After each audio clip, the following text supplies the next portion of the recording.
Okay, I did a flea market today in late April, which is not a time I usually do flea markets. I usually like to start with the Memorial Day flea market, the Memorial Day weekends, but I figured there was a couple open today, so I would check them out, even though it might have rained. And guess what? First flea market it started raining, rained right through the second flea market, mud all over the place, wiped out a nice pair of pants. But everywhere I went, it seemed to be somebody had bayonets for sale. Now here, and this is probably the most oddball thing I bought today. This, obviously, is some kind of a training or cadet rifle, or maybe just a decorator. Made from Mosin parts, model 1891 being my guess, judging by the bands. Now, the stock is not full size. It's been cut down slightly. The bands have been welded. You can see on there. They're one-piece bands.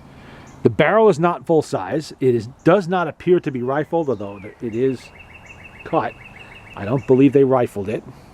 They did thread it, although I'd have to clean it to find out because it's solid packed with dust, dirt, everything else. There's no receiver. It has a solid piece of wood inset in there, and looks like there's a piece missing here that probably covered the threads at one point. No markings of any kind, although it's almost certainly made from U.S. parts. There's no cutout for the trigger guard at all. Never was. And you can see it's been paint splattered considerably. Probably sitting in somebody's garage or attic for 100 years. It has the normal butt plate on there. And it doesn't look like it's beat up really, so I don't think it's been used for training. I think it was probably on a wall at some point. Now I do know, especially that Remington in particular, did use up a lot of their spare leftover parts from the Russian contract to make all kinds of things like this. So very likely that is what this is. It's something they've made. I'll find out eventually. It was really cheap, so I figured I would grab it. The other thing I saw today, which really was all I saw, was bayonets. Now normally I see lots of tools, things like that, but not today. Today was a bayonet day. On the first flea market I found this one. I'm not really sure. I think this is Swedish Mauser from what I remember, but I got to look this up. I'm not entirely sure. I haven't been in to look it up yet. Let's see, is there a marking on there anywhere? Barely make one out there. Some stamps, that's about it. Oh, there we go.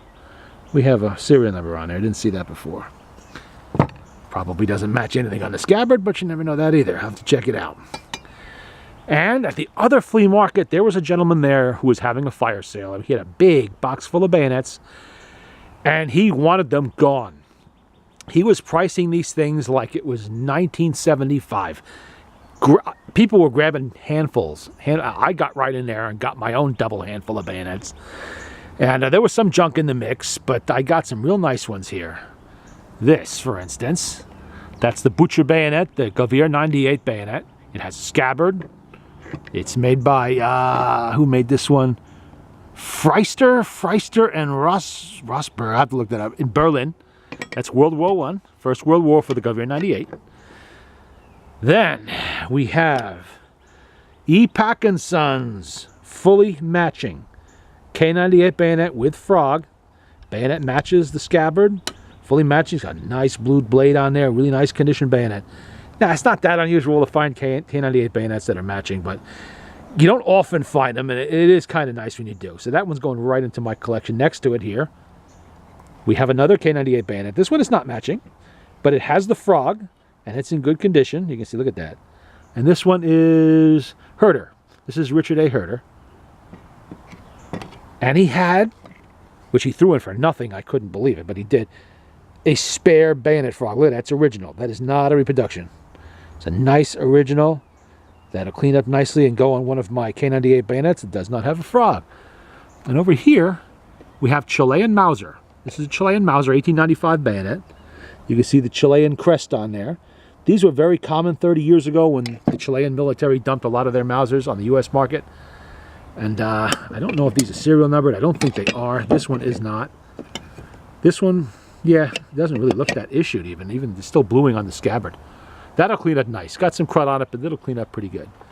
Over here we have a typical AK bayonet. I think this is Polish or maybe Yugoslavian or Romanian. I have to look it up. It's not East German, I know that. Probably Polish. I haven't seen one of these in a while, so I figured why not grab one while it's available.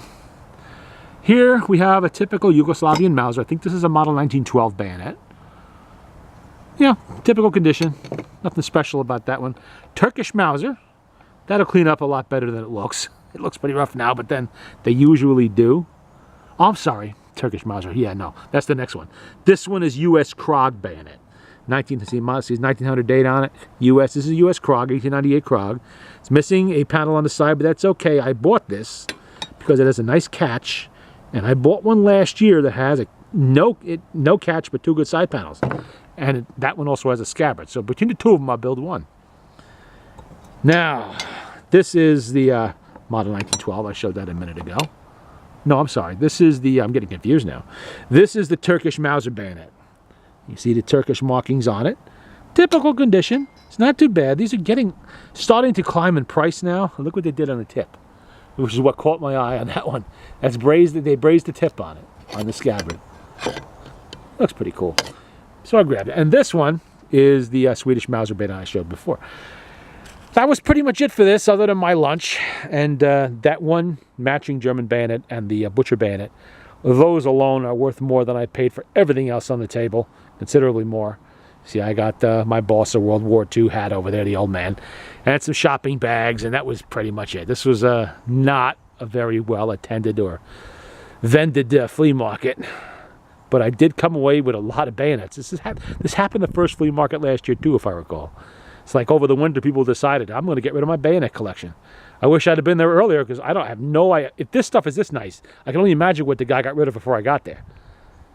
I mean, literally, we're talking, you don't want to know, that cheap. Okay, there we go. The first flea market of 2018, April 2018.